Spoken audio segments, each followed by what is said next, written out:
uno no aprende a tener una gestión de emociones, pues básicamente vas a estar colapsando de manera constante. Muchos creen que emprender es muy bonito, pero la verdad es que uno vive de todo. Siento que se ha transmitido de manera errónea el concepto del fitness. Cuando uno está muy desorganizado, sinceramente el cerebro no piensa bien.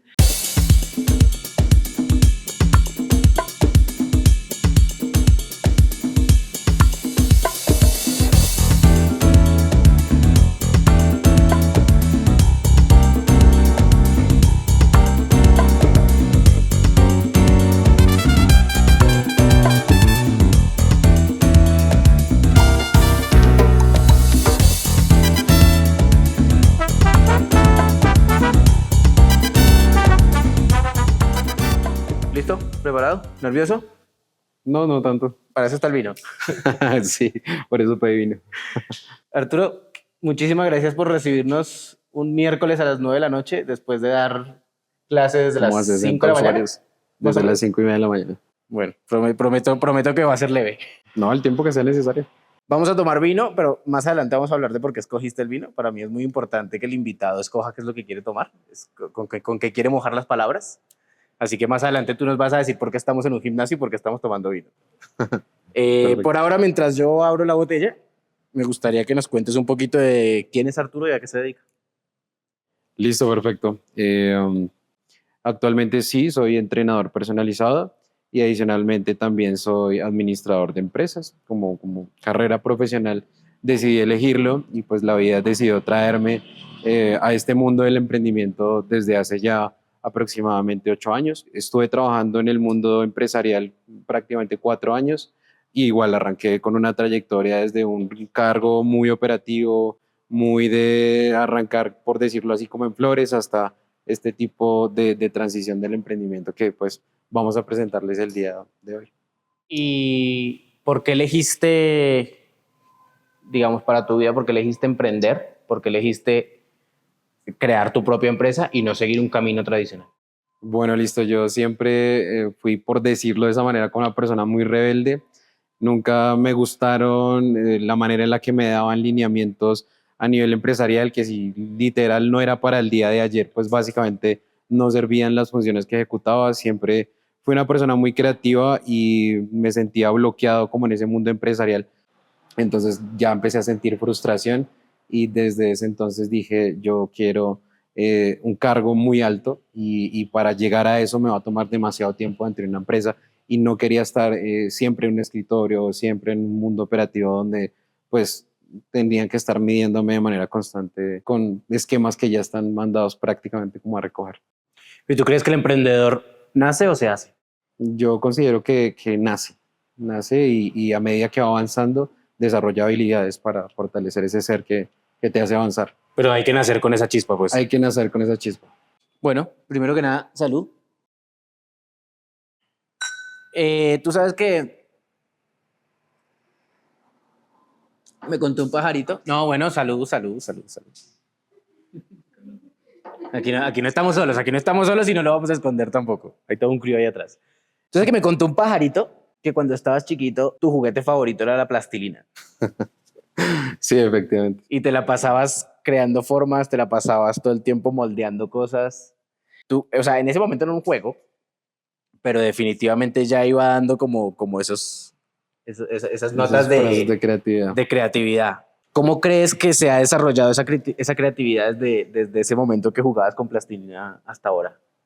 Pues digamos que yo siempre creí que tenía como una habilidad especial para construir cosas, ¿sí? Entonces, pues digamos que ese desarrollo se vio reflejado siempre pues en generar ideas y materializarlas. Nunca tuve como una guía como de desarrollo personal en ese mundo creativo, sino que simplemente a medida que fue pasando el tiempo, pues yo fui generando ideas que iba materializando por mi propia cuenta, sin importar cuál iba a ser el resultado. Entonces, pues digamos que iba Lo que importaba era el desarrollando. proceso. Sí, era el proceso, el desarrollo, el cómo me sentía ejecutando, por decirlo así, como por ejemplo, crear un muñequito de plastilina hasta llegar al punto donde hacía carritos con cajitas de fósforos y efectivamente los regalaba o trataba de venderlos. Entonces todo eso se empezó a desarrollar desde ahí porque es una vivencia que hace que el mundo se te olvide o que no importa qué piensen los demás, sino simplemente tú desarrollas esa creatividad. No hemos dicho todavía dónde estamos. ya lo vamos a decir. Pero antes de llegar allá y antes de hablar de en dónde estamos, me gustaría volver un poquito atrás.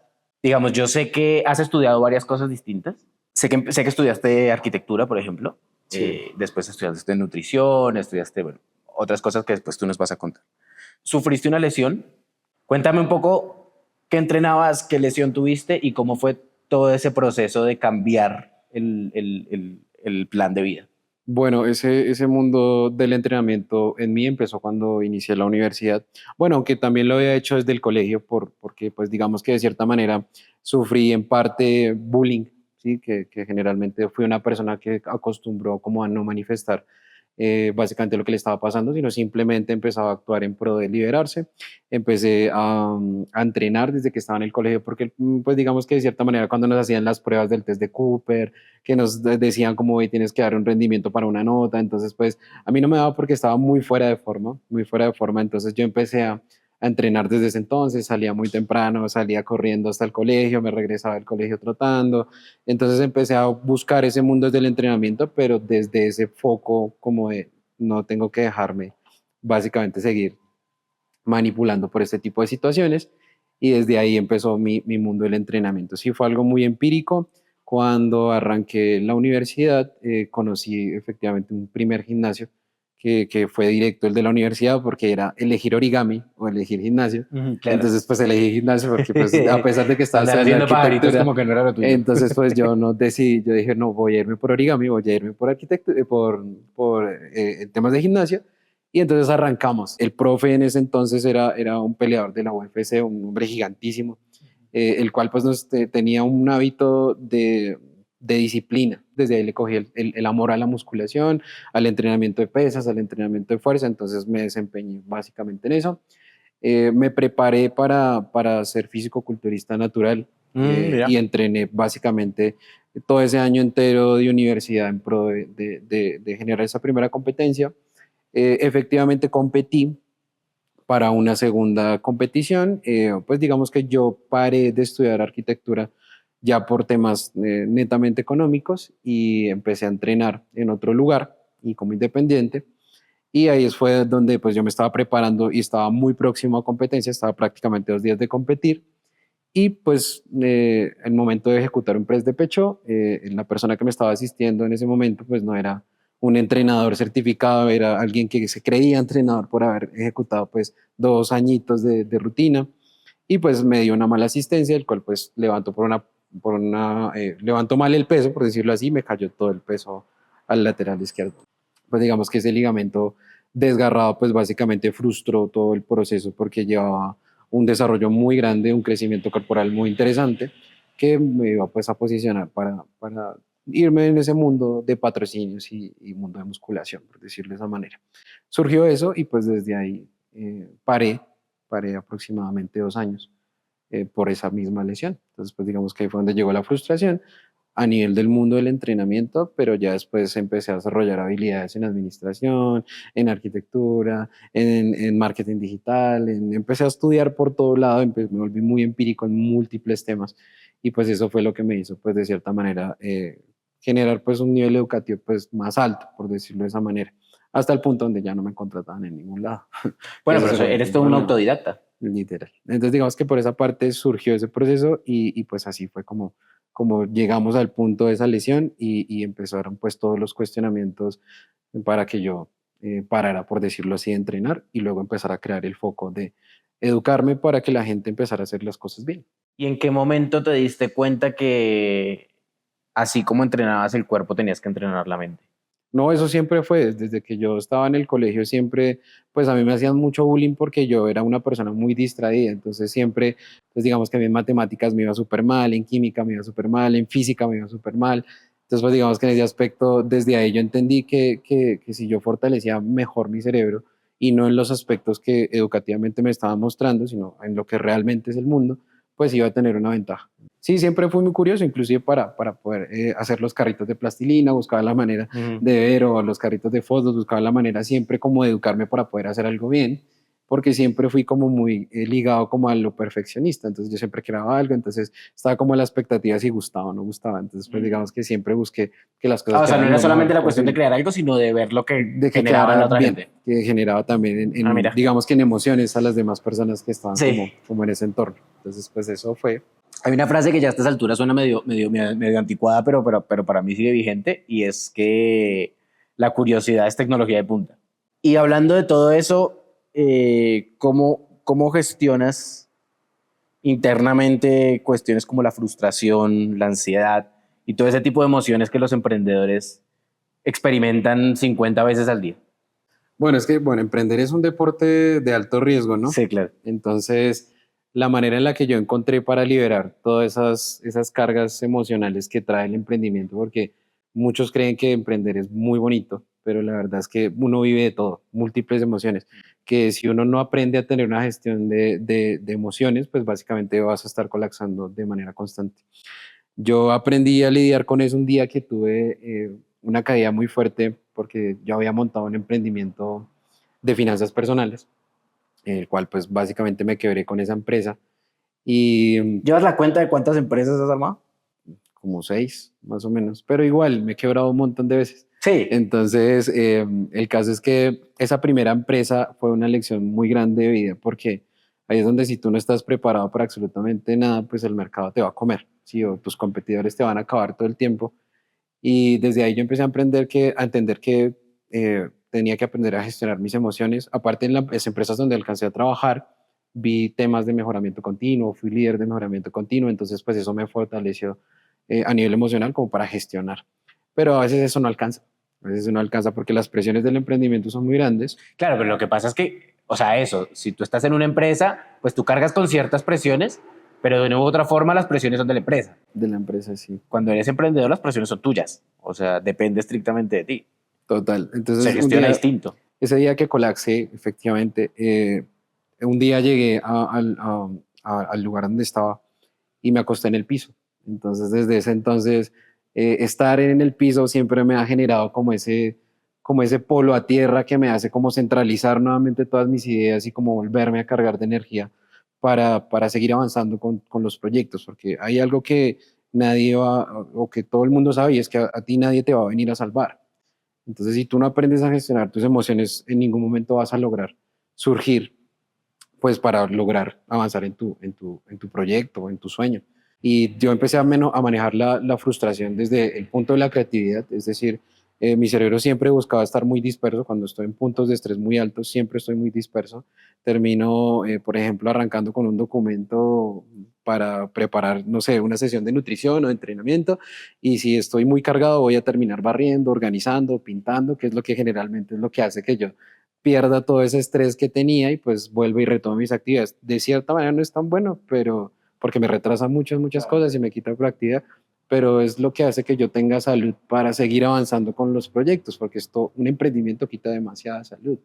Te quita tiempo, te quita sueño, te quita familia, te quita tiempo de calidad propio, ¿sí? Ese amor propio que a Sí, veces uno hay que sacrificar debería mucho. tenerse, efectivamente uno sacrifica un montón de cosas. O sea, Estás tu kit de viviendo, emergencia es básicamente acostarme en el piso. buscar el piso, buscar la tierra, Y me hacer ese acosté en polo el a tierra y despejarte con actividades que te desconecten. Sí, pues digamos que cuando yo estoy ya en el suelo, por decirlo así, es porque ni siquiera la creatividad que estaba generando Ah, sirvió. Y ese polo a tierra, de acostarme en el piso, mirar al techo y tratar de mantener el cerebro lo más en blanco posible, es lo que hace que te despejes de todo lo que está sucediendo y empiece a surgir de cierta manera otro tipo de energías. Otra cosa, la música. Sí, de cierta manera la música a mí me ayudó muchísimo a entender que mientras tú no tengas una conexión emocional con todo lo que pasa en tu cuerpo, pues no vas a poder volver a encontrar como esa estabilidad. Entonces yo empecé a escuchaba música clásica, ponía música a todo volumen y me acostaba en el piso y eso era lo que básicamente hacía que yo volviera otra vez a ¿algo en particular o buscabas música clásica? música clásica, pero lo más pesado, lo más sombrío posible. Eso hizo que de cierta manera uno vuelva a reencontrarse con sus energías porque uno las pierde de manera constante, sobre todo cuando tratas con usuarios de manera constante, que hay múltiples emociones. Uno queda muy desgastado, entonces la tarea es volver a reencontrarse. Bueno, Eso ha sido. ¿y por qué elegiste el vino para hoy? Bueno, yo empecé a tomar vino porque básicamente siempre he representado un punto de evolución constante en mi vida. Yo duré básicamente un año sin empleo, pues digamos que ya no me contrataban por el tema de los estudios, en fin, pasaba múltiples hojas de vida y un día, después de estar tan saturado con ese tema, yo estaba en Bogotá en una última entrevista, pues la cual la había perdido por no conocer el lugar y por mi misma distracción. Me puse a mirar edificios y cuando me di cuenta me había pasado 6 cuadras del lugar donde tenía la entrevista y cuando regresé pues ya era muy tarde, entonces pues no me atendieron y pues básicamente perdí como esa oportunidad y ese dinero que tenía para llegar a ese sitio porque estaba, digamos que la condición económica muy limitada y no logré llegar a la entrevista. Entonces en ese entonces yo tenía 30.000 pesos fuera de lo del pasaje y decidí como pensar Gastármelos en vino. diferente. Yo nunca había conocido un lugar exclusivo, elegante, un restaurante donde pudiese sentir como esa energía. Y yo dije, desde ese momento quise conocer algo muy elegante, muy exclusivo. Encontré un restaurante cerca ahí sobre Los Héroes. Yo no sabía que tocaba reservar. El mesero me dijo que no había mesas, que cuál era mi nombre, cuál era la reserva, es súper exclusivo. Y yo le comentaba que pues yo quería simplemente sentarme a almorzar y quería una mesa. Me decía que no tenía mesas, que todo era bajo reserva, pero que si no llegaba la persona que tenía mesa para uno, pues me la dejaban efectivamente a mí. Esperé un poco cuando me dijeron que ya podía ingresar. Entonces ingresé, miré la carta y la carta no tenía sino entradas de 35.000, de 60.000, de todo eso. Entonces digamos que me di cuenta que el dinero no me alcanzaba. Pero en ese punto llegó la persona que había hecho la reserva de la mesa y entonces él llegó y dijo que si quería, que si podíamos compartir, pues porque no me querían quitar la mesa porque yo ya estaba ahí, entonces eran muy cordiales. Empezamos a hablar, empecé a consultar un poco de su vida, qué hacía. Entonces, primero me preguntó yo qué hacía, quién era. Yo lateral, no tenía nada de trabajo, no tenía oportunidades, no tenía absolutamente nada y simplemente dije, no, yo soy administrador de empresas. Él me había comentado que era el creador del régimen de contabilidad pública de acá de Colombia. Ah, casi nada. Y casi nada. Entonces, Sí. claro, cuando él me dijo eso, pues, ¿yo qué le digo? O sea, ¿quién soy yo? Sí, entonces él me dijo como, bueno, que vas a almorzar, igual unos platos con unos nombres rarísimos, igual tenía un montón de hambre, entonces pues lo típico, ¿no? Como que pides el plato que esperas que sea un poco una comida considerable para un colombiano, Claro. que se la pasó caminando 20 cuadras Sí. y llegó un plato con una comida muy pequeñita, claro. Y estaba súper asustado porque cómo iba a pagar un plato de 180.000, de 200.000 pesos, más la bebida y demás. Entonces, en ese entonces, pues él dijo, pide lo que quieras. Yo, pues digamos que ambos estábamos pidiendo, pero básicamente el vino fue como ese factor que nos hizo generar como esa charla, ¿no? Como de mojar las palabras, como le dijiste al inicio, y empezar a hablar de múltiples temas de manera muy tranquila, no hablando en ese mundo de quién eres socialmente, sino quién eres como desde el ser. Y esa botella de vino que nos dieron en ese entonces fue como ese punto de donde nos relajamos y empezamos a hablar, eh, con el susto de que cuando ya tocara pagar, pues yo cómo iba a pagar. Entonces, en ese entonces, pues hablamos de que él tenía, bueno, que yo vivía en Tocancipá y demás. Entonces él dijo que tenía un contrato acá pues con la alcaldía del municipio. Entonces que pues, porque no trabajábamos juntos. Yo le comentaba que tenía que mirar mi agenda, si me daba el Sí, espacio a ver para si poder tenía trabajar. tiempo. Al siguiente día, pues bueno, en ese momento cuando ya fuimos a pagar, él dijo, no te preocupes, todo esto corre por mi cuenta, para la siguiente, nos Invitas tú. vemos en la siguiente, Para la siguiente invitas tú y vamos a un lugar más y caro. vamos, algo así pasó. Entonces fue un momento pues bastante curioso y de transición en mi vida porque conocí que realmente cuando tú decides tomar el riesgo sin pensar en muchas ocasiones en las consecuencias, porque eso hacemos los emprendedores y muchos lo entenderán, a veces no pensamos ni medimos el riesgo de tomar una decisión, sino simplemente nos lanzamos al agua y lo hacemos. Entonces igual, desde ese momento entendí que mientras no tomaras decisiones de riesgo, pues no ibas a poder avanzar. El tigre con la panza llena no caza. Cuando tú sientes esa hambre, cuando tú sientes esa necesidad, cuando tú sientes esa carencia, ahí es cuando realmente sacas las uñas. Y seguramente eso ha acompañado tu camino hasta acá y te ha hecho tener esa garra de seguir y seguir y seguir y no parar. Yo no sé si tú lo has hecho, pero de hecho creo que ahora que caigo en cuenta tengo algo que te voy a mostrar. ¿Tú alguna vez te has sentado en esa recepción y has pensado cómo pasaste de esto Sí, un montón de veces. a esto? Sí, un montón de veces. ¿Y qué piensas cuando haces ese cálculo? que todavía me falta más. No, y lo pienso más en esos puntos de frustración, porque a veces uno no recuerda, o pues digamos que también viene como el acto de la gratitud, de darse cuenta que cuando te aparece como un recuerdo, por ejemplo, en Facebook, esa imagen, em, que a veces no eres lo suficientemente agradecido con la vida por todo lo que has logrado construir o con lo que te trae Dios o las personas que te rodean. Entonces siempre lo he pensado, siempre que me siento allá y quiero y me quedo mirando todo lo que está pasando en el entorno, me hace recordar esa historia de cómo inició todo. Bueno, y ya para matar un poquito la intriga, ¿qué es B-Trainer?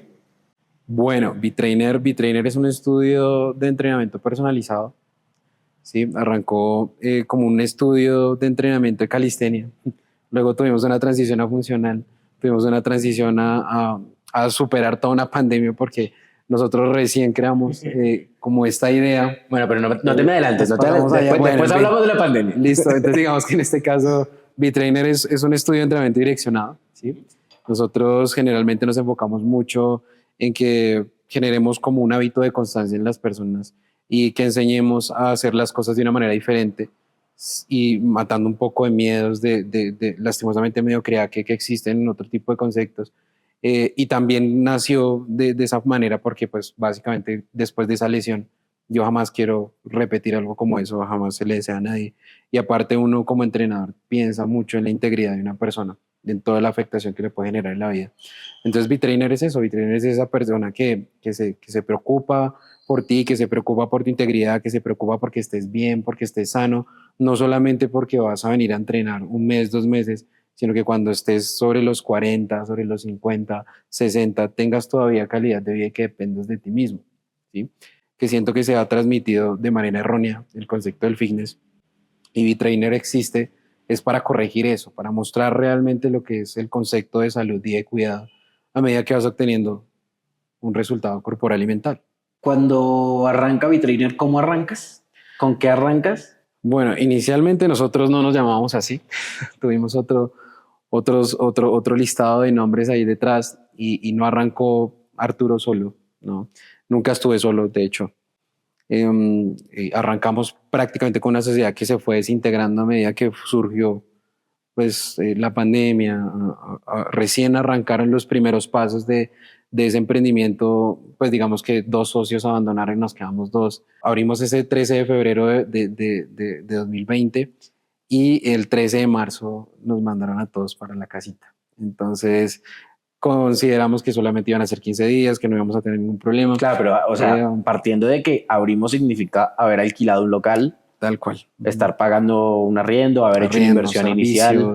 Efectivamente, pues digamos que la inversión no fue muy grande. Nosotros arrancamos con un equipo de calistenia, el cual pues yo dejé de entrenar en gimnasios y quise hacer algo diferente y conocí a unos muchachos que estaban entrenando en el parque y éramos apenas 3 personitas y desde ahí empezamos a crecer en ese mundo de la calistenia y desde ahí surgió la idea de formalizar algo más y ahí fue donde montamos como esas instalaciones, ese primer lugar de 32 metros cuadrados, que no era más, y teníamos apenas colchonetas, teníamos un juego de mancuernas prestados que había puesto un socio, un banquito para pecho que también era prestado. Utilicé mi último sueldo para comprar un tapete y bueno, en fin, avanzar comprando unas barras y otras cosas que me regalaron para emprender, ¿no? Una nevera que me regaló mi abuela y eso fue lo que básicamente nos impulsó a seguir porque teníamos mucha gente detrás y unos precios de los cuales nos podemos reír y avergonzar un poco porque yo creo que si no uno tiene que avergonzarse, pues en ningún momento evolucionó, ¿no? No, claro. Entonces yo digo como en ese punto nosotros teníamos membresías de 10.000 pesos el mes, teníamos 15.000 pesos, 40.000 y teníamos 48 clientes, pero con esos 48 clientes recibíamos apenas como 800.000, 890.000 pesos y un arriendo de 1.500.000 con Se estaba servicios, estábamos durísimo. perfecto. Entonces, a mi consideración, la pandemia fue lo mejor que a mí me pudo haber pasado en la vida, porque sí, fue una etapa muy difícil de vida. A medida que fuimos avanzando en pandemia, nos encerraron más tiempo. Los clientes que estaban en ese entonces nos empezaron a pedir la plata en devolución. El mercado estaba muy difícil porque había muchos entrenadores despedidos. Se volvió muy, muy complejo ofrecer una clase. y aparte pues la presión del pago de los servicios, del arriendo, uno que otro préstamo. Sí, entonces pues básicamente eso fue lo que nos hizo, digamos que separar esa última unión que teníamos con ese socio y con esa idea de ya no sigo más, como ese punto donde ya uno no sabe qué hacer. ¿Sí? Claro, como con esa Donde frustración llega. otra vez de... Y entonces otra vez como que vuelves y llegas a ese punto de debía hacerle caso a mi mamá que decía que lo emprendiera, que siguiera en la empresa, que te estaba yendo bien, que tal cosa, porque a pesar de que ellos tienen Claro, porque ese cuando uno miedo, hace las cosas mal, todo el mundo a uno se lo claro. dijo. No, y digamos que a nivel familiar yo entiendo mucho esa parte porque ellos lo hacen más como por ese amor de que no te pase nada Claro. mal, de cuidarte, de que estés bien, de que no vivas un mal momento, pero a fin de cuentas nadie tiene el control de eso, si te toca tienes que hacerlo y tienes que enfrentarlo y punto. Entonces yo siempre tenía como si yo le dije que no hiciera eso, no emprendiera, y ahora usted cómo va a hacer para comer, cómo va a hacer para esto, para lo otro, los gastos aquí y allá. Sí, entonces, ¿Y cómo hiciste para comer, para pagar los gastos? no, digamos que en ese punto donde yo deserté mentalmente y dije, voy a entregar, voy a vender lo poquito que teníamos. Y entonces en ese entonces yo dije, voy a vender. Le dije a la propietaria que yo iba a la propietaria del espacio, que le iba a entregar. Entonces ella dijo que pues acaso era gallina, que si era cobarde para poder seguir avanzando. Entonces fue como la super cachetada que lo hace a uno volver a cuestionarse y decir, pues entonces déjeme lo pienso y mañana vuelvo y le digo. Entonces me fui a encerrar igual porque tocaba estar escondido de la policía de todos. Y entonces me fui a esconder y ahí fue donde llegó ese punto de transición detrás de volver a llegar al piso, una lloradita, límpiese Una lloradita y a seguir. debajo de la barra que habíamos comprado porque una barra para vender batidos. Eso no se usó en ningún momento. Entonces yo lloré debajo de esa barra, después de esa lloradita me levanté y dije, bueno, ¿qué hay que hacer? Vamos a volver a mirar todo. Me volví a conectar a internet, miré que el mercado estaba súper saturado con entrenadores, clases gratis, todo muy regalado. Yo le debía plata a mi abuela, le debía 500,000 pesos. De hecho, le debía 500,000 pesos, le debía a todo el mundo, nadie te prestaba en ese entonces porque todo el mundo estaba cuidando. Vamos a vender batidos verdes detox para que la gente empiece a cuidarse mucho porque la gente estaba siempre pensando como en, bueno, claro, igual la gente estaba pensando en su salud. Pero estoy quedando súper mal y no me quiero morir porque claramente toda la presión. Además que nadie entendía qué era lo que pasaba y qué era lo que había que hacer. Tal cual. Bueno, vamos a comprar unos vasitos, vamos a comprar unas verduritas, tenía la licuadora que me había regalado mi mamá, tenía la nevera que me había regalado mi abuela, entonces, ¿qué más me faltaba? Ganas. Y con eso preparé los primeros batidos, hice un primer batido, hice una primera publicidad. Entonces, en ese entonces yo no tenía un medio de transporte y el primer batido que me salió fue para un lugar muy lejano donde estábamos actualmente y me salió pues el primer batido para las 6:30 de la mañana, que fue el primero que empecé a llevar. Entonces, cuando regresé al negocio, otra persona escribió y corra para otro lugar. Y después otra persona volvió y corra para otro lugar. Entonces, todo el tiempo expuesto no sabía qué, pero simplemente estaban esas ganas de, oiga, tengo que pagar un arriendo, oiga, tengo que responder, oiga, tengo que surgir, esto tiene que ser grande, esto no se puede caer, sí, o no me puedo dejar ganar de esta situación. Ya después llegó el punto donde no estaba cumpliendo con los pedidos, llegaba súper tarde, el batido se dañaba, entonces empezaron a surgir muchas cosas. Pero por la cantidad de órdenes que tenías. Por la cantidad de órdenes y porque yo tenía que hacerlo caminando. Tenía lapsos de caminatas de 1 hora solo para entregar un batido. Claro, sí, volver no a llegar y práctico. Preparar y volver a salir a otro lugar donde te demorabas 30, 40 minutos, vuelve y regrese, prepare y así. Entonces, porque era quien preparaba y quien entregaba, entonces pues no había más. Y un día me quedé parado en la autopista pensando porque habían dado permiso para que los ciclistas o bueno, utilizaran vías nacionales para transportar alimentos, bueno, para que empezara a salir las personas. Entonces los ciclistas vieron como una oportunidad para salir a hacer deporte y entonces empezaron a salir por las vías. Pues ya empecé a vender 40, 60 batidos, pagaba el arriendo tranquilamente, empecé como nuevamente a surgir. Intenté tener otra sociedad con otro tipo de negocio, pero ya uno identifica patrones y cosas que hacen que no sea tu socio ideal, ¿sí?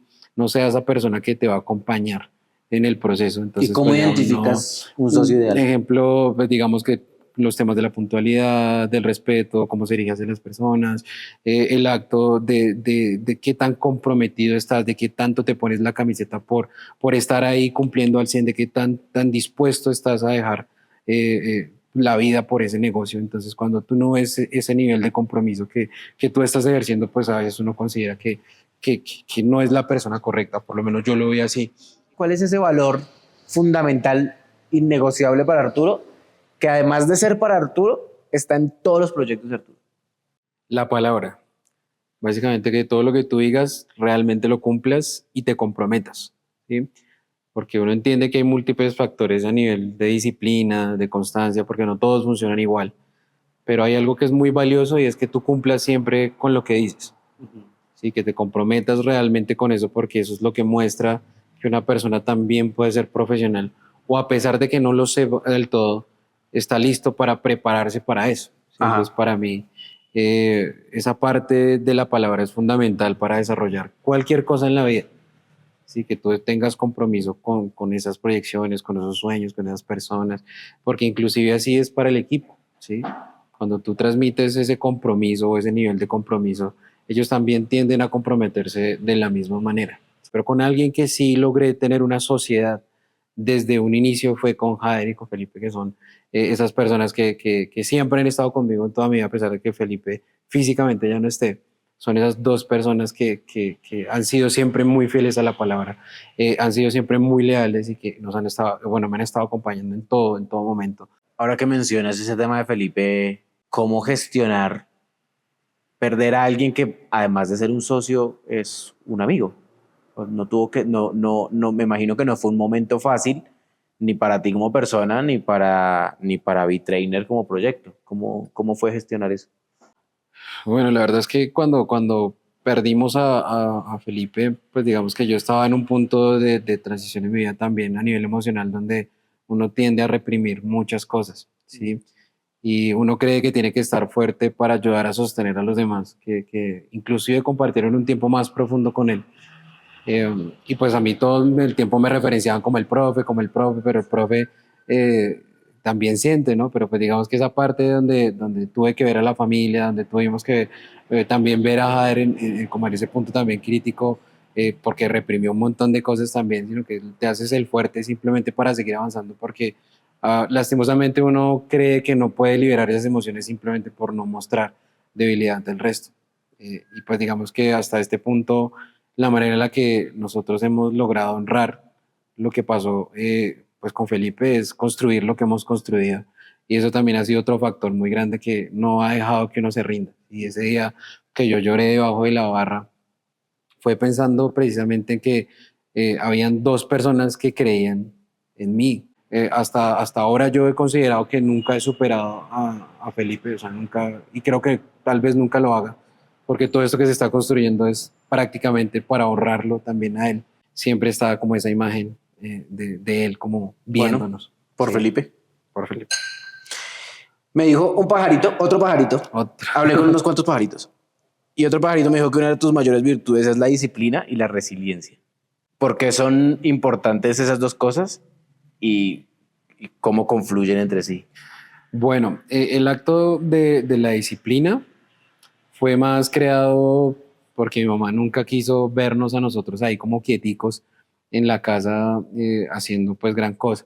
Entonces ella nos inculcó utilizar el deporte o la cultura como un avance pues para mantener nuestra mente ocupada y ella me inscribió a música. Y desde ahí pues digamos que los maestros empezaron a crear disciplina, pero todo fue desde la música, desde la música. Entonces, digamos que esa disciplina se construyó ahí. La resiliencia fue un tema que se fue construyendo a medida de la creatividad. Siempre que yo tenía un punto crítico, surgía una idea random y la materializaba, ¿sí?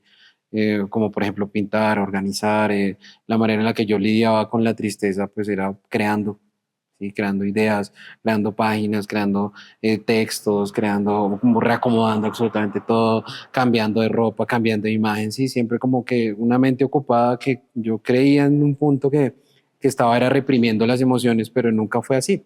Entonces eso me volvió muy resiliente y aparte pues descubrí más adelante que el TDAH estaba conmigo. Entonces eso hizo también ¿Qué es el TDAH? que es un trastorno, un déficit de ansiedad, ¿sí? Un trastorno por déficit de ansiedad e hiperactividad. Entonces generalmente pues pasó el tiempo, estuve en sesiones donde lo descubrí que tenía el TDAH y pues básicamente me hizo entender que esa distracción o esa creatividad surgía también desde allí y que mi cerebro era un Ferrari sin frenos, ¿sí? Entonces todo el tiempo generas ideas, ideas, ideas, ideas y tienes tu mente tan ocupada pensando en ideas, ideas, ideas que te vuelves muy resiliente. Puedes enfrentarte a múltiples problemas a la par y vas a encontrar siempre la solución, siempre. ¿Sí? Como también pueden surgir hiperfocos, ¿sí? Un hiperfoco porque hay un problema que resolver, entonces puedes durar una semana sin ninguna idea, pero de la nada surgió y ese hiperfoco te mantiene concentrado 4, 6, 8, 10 horas que hacen que se te olvide que el mundo existe y cuando terminas ese hiperfoco ya solucionaste todo el problema y nunca te diste tiempo para sentir, para sufrir, para algo, porque siempre estuviste centrado en resolverlo. Y entonces eso también hace que generalmente uno soporte en este mundo del emprendimiento tantas cosas. O como lo dice la gente, no entiendo cómo ustedes o cómo usted surgió en esta vaina tan compleja, ¿no? Que cómo hacía para pagar el arriendo, cómo hacía para pagarle al personal, cómo hacía para que los clientes le tuvieran tanta paciencia.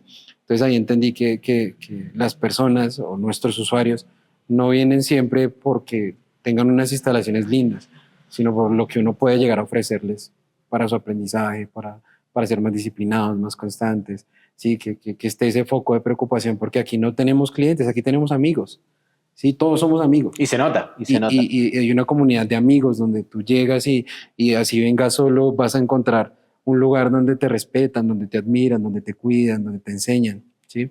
Y en ningún momento te juzgan.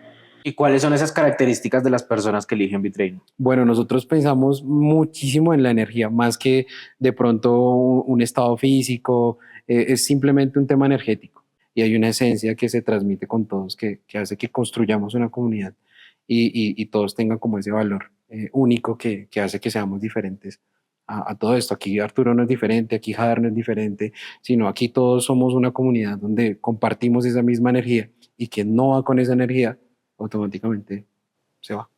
Y además que ustedes se enfocan mucho en la salud, más que en la estética. Más que en la estética. Porque efectivamente nosotros consideramos que el fitness es eso, preocuparte por tu salud y a partir de la salud llega un nivel energético más alto, esa energía vital que nosotros nos preocupamos por una persona, que tu energía vital esté siempre lo más alto posible.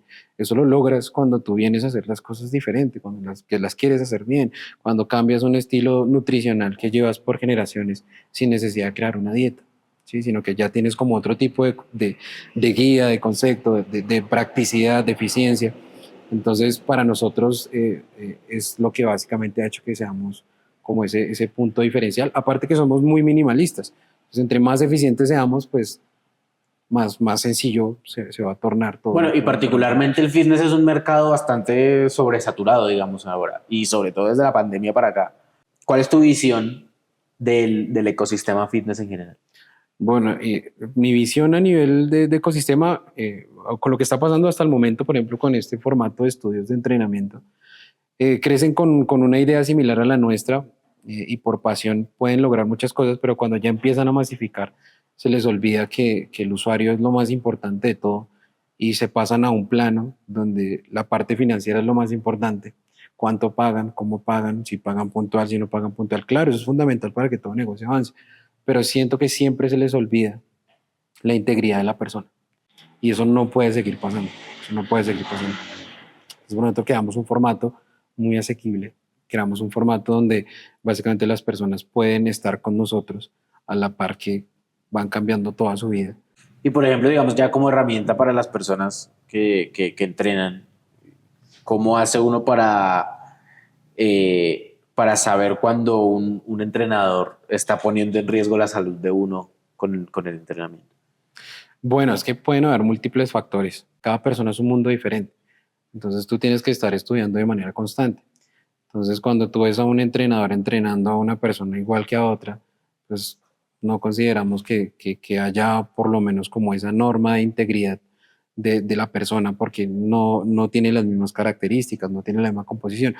Puede que científicamente o biomecánicamente sí, haya similitudes, pero cada persona llega con un genio, cada persona llega con un día diferente, llega cargado articularmente, pero pues digamos que de primerazo siempre hay que identificar que ese entrenador se preocupe de verdad por esa integridad, que cuando tú le manifiestes que tienes alguna molestia, sepa cómo abarcarla o que si no sabe abarcarla, por lo menos sepa o tener el valor de decir que no te puedo atender, que es lo que generalmente no pasa. Bueno, ya casi estamos llegando al final. Y a mí me gustaría saber, ¿qué le dirías al Arturo de hace 10 años? ¿Y qué esperas del Arturo de aquí a 10 años? Bueno, yo qué le diría al Arturo de 10 años, no, que siga, que se siga arriesgando, que nunca dude tanto de él como lo hacía, que tome cada vez más decisiones de riesgo sin importar en muchas ocasiones las consecuencias de lo que eso pueda pasar, porque detrás de ese miedo que siempre tuvo existieron cosas muy grandes que fue capaz de lograr y que pues no se rinda nunca, que después de llorar debajo de esa barra se siga levantando y siga haciéndolo. En la conversación que tuvimos en un capítulo anterior con Giancarlo Hurtado, él decía, lánzate que la red aparece. O sea, del piso no pasas. ¿Y qué esperas del Arturo de aquí a 10 años? Yo espero de ese Arturo un hombre más sabio, ¿sí? Más que pensar en el éxito, en el reconocimiento, en el posicionamiento, que cada vez sea una persona más sabia, ¿sí? Que se enfoque mucho en volverse, en construir esa parte del ser que ha fallado en muchas ocasiones y que siga construyendo ese factor que es el diferencial de disciplina, de constancia, de entendimiento, de paciencia y demás, que desde la sabiduría se pueden construir claramente un montón de cosas. Entonces espero simplemente eso en el futuro, una persona cada vez más sabia. Seguro lo va a hacer. Y ya como de una manera más general, ¿cuál crees que es el error más común de los emprendedores que tú notas hoy en día? El error más común, el orden. No son personas organizadas. Y cuando hablo de orden, no solamente es de orden en el espacio, sino de orden en tu cabeza, de orden en tu familia, de orden que tengas una balanza, un equilibrio entre tu vida emocional, familiar, de relación de pareja, en absolutamente todo, que siempre trates de buscar ese equilibrio, pero que siempre busques el orden en todo, ¿sí? Cuando uno está muy desorganizado, sinceramente el cerebro no piensa bien. Y adicionalmente, algo que lo complementa a ello es que también que lo hablo mucho con mi pareja, es un cerebro cansado no sirve para nada. ¿Sí? Descansa, ¿sí? Descansa. Otro error bastante grande es no descansar. Si uno cree que tiene que resolverlo todo el mismo día, que lo tiene que resolver, que si no lo resuelves en esa noche no sirve. Sí, habrá momentos en los que tengas que pasar por ahí, pero no permitas que sea por mucho tiempo, ¿sí? Porque ese desgaste vital, porque es solo energía vital que se desperdicia, pues te va a llevar efectivamente al fracaso. ¿Cuántas veces has querido abandonar y qué te ha hecho no hacerlo? Uf, un montón. O sea, uno no tiene cuenta de cuántas veces uno quiere desertar. Uno tiene una mala racha porque se retrasó en el arriendo y uno dice, no, me rindo, ya no quiero más, estoy cansado. No hay problema en que lo pienses, el problema es que lo hagas. ¿Sí? ¿Pero y qué te Entonces, hace no hacerlo? ¿qué me hace no hacerlo? Pues efectivamente todo lo que he tenido que pasar en la vida para construir lo que quiero. La visión de B-Trainer tiene que ser algo que todo el mundo tiene que conocer. Entonces, como que siempre me recuerdo eso. Recuerdo a Felipe, recuerdo a Jader, porque es que son esas personas que están ahí, ¿sí? Creyendo en todo momento y que nunca dudaron de todo esto que está pasando. Y es eso que te hace como volver, o sea, que tengas un propósito, que seas ambicioso. Para mi consideración, la ambición no es mala, siempre y cuando tengas una visión de grandeza. Tienes que pensar en grande siempre, que es lo que ya todos conocemos. Piensa en grande, visualiza tu negocio, tu emprendimiento, tu sueño como algo gigante, ¿sí? Algo que esté por encima de todas las expectativas de cualquier persona y que adicionalmente puedas materializarlo a medida que pasa el tiempo, ¿sí? Paciencia es fundamental para construir básicamente un negocio. Generalmente todos quieren las cosas para allá. Entonces, y eso no se puede. Hay que ser paciente, hay que vivir el proceso, hay que disfrutar el proceso. Pero Justo en precisamente, Instagram vi hace un par de días una frase que dice, hay que confiar en el 70 y fue puta proceso. literal, es eso. No hay más. No hay más de eso. Hay que confiar en eso, pero más que a veces confiar en el proceso es confiar en uno mismo porque uno pierde la fe. Muchas veces uno la pierde. Bueno, llegamos al final y para el cierre entonces te tengo 3 propuestas, 3 preguntas, no sé cómo lo quieras tomar. La idea es que no pienses mucho y que digas lo primero que se te venga a la cabeza. Y la primera es una frase que marcó tu vida. Detrás del miedo hay cosas muy grandes. Está buena esa. La segunda, una recomendación para la comunidad creativa. Puede ser un libro, puede ser un podcast, puede ser una canción, lo que quieras. Listo, yo les recomiendo El mentor que no me conoce, se llama Jürgen Klarik, Es precisamente una persona que te enseña de todo, del ser, de inteligencia artificial, de bienes raíces, de absolutamente todo. Que es un creador de contenido, que tiene un canal de YouTube. Tiene canal, tiene una empresa que se llama Via Lab, que es una empresa donde te enseñan, pues digamos que a nivel educativo, según como tu tipo de inteligencia. Entonces, en fin, tiene múltiples cosas que hay que aprenderle y que pues, te mantiene a la vanguardia de lo que está pasando actualmente en el mundo. Entonces, muy recomendado. Bueno, recuerden que los links a este tipo de contenido van a estar en la descripción para que vayan a verlos. Y para el final, para cerrar, es un espacio cortico de una reflexión final de algo que tengas en la cabeza que te gustaría decir, que no has dicho, algo que tengas aquí atragantado de lo que tú quieres. Una reflexión final. No te rindas, es lo único que siempre me digo a mí y que he querido decirle siempre a todos, ¿no? Siempre va a haber una solución, siempre vas a encontrar esa luz, pero no te rindas, simplemente síguelo intentándolo, pero también aprende a desertar en el punto que efectivamente la vida te lo diga. Lo vas a entender. Arturo, de nuevo, muchas gracias por haber compartido este rato con nosotros. La verdad que fue una charla muy amena. ¿Cómo la pasaste tú? Súper bien, súper contento. Bueno, me alegró mucho. Me alegro sacarte de la rutina de vez en cuando y gracias. sentarte a tomarte una copa de vino y hablar un rato. A todos, gracias por llegar hasta acá. Como ustedes ya saben, nosotros no creemos tanto en las estadísticas. Entonces, la dinámica que estamos llevando hasta ahora es, Arturo, ¿cuál es la palabra más rara que se te viene a la cabeza? Ocricidio. Bueno, si ustedes llegaron hasta acá, vieron el video hasta acá, en los comentarios escriban ocricidio y no expliquen absolutamente nada. Simplemente escriban. Gracias de nuevo y nos veremos en la próxima.